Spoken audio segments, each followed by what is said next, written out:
തങ്ങളുടെ പാപം ഓർക്കും. പക്ഷെ ഇസ്ലാമിനെ പറ്റി രണ്ട് വാക്ക് പറയാതിരിക്കാൻ മനസ്സിന് അമ്മയിക്കണില്ല.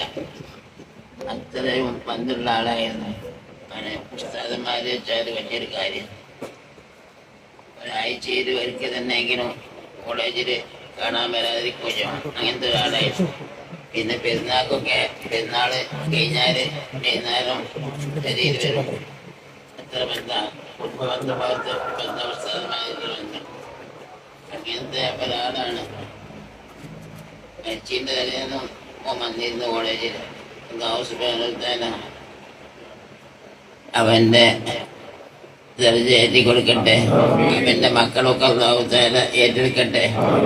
അള്ളാഹു തആല മക്കളെ വളർത്തി അവർക്ക് പിന്നെ പാപ്പ ജായി കൊണ്ടുള്ള ഒരു പ്രയാസം ഇൻഷാ അല്ലാഹ് എത്തൂല. ആ കുട്ടികൾക്ക് അള്ളാഹു തആല ദീനിയായ അറിവും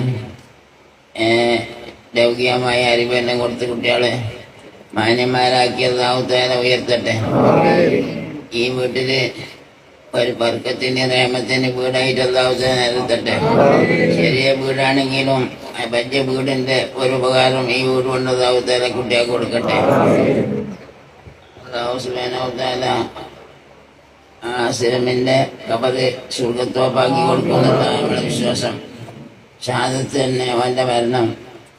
അവന്റെ മുഖത്ത് കണ്ട് നോക്കിയാല് നല്ലൊരു വെളിച്ചുണ്ടായിരുന്നു.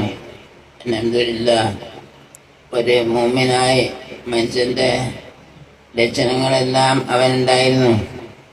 അല്ലാഹു സുബ്ഹാനഹു വ തആല അവനെ നമ്മളെയെല്ലാം സ്വർഗത്തിൽ ഒരുമിച്ച് വിട്ടട്ടെ.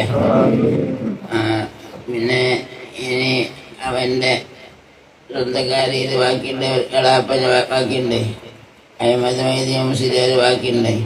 അവർക്ക് അല്ലാഹു തആല ദീർഘായുസ് കൊടുക്കട്ടെ. അവന് ബന്ധപ്പെട്ട അനുജന്മാരൊക്കെ ഉണ്ട്. അവർക്കൊക്കെ അല്ലാഹു തആല ദീർഘായുസും ഐശ്വര്യം ഹിദായത്തും നേറ്റി കൊടുക്കട്ടെ.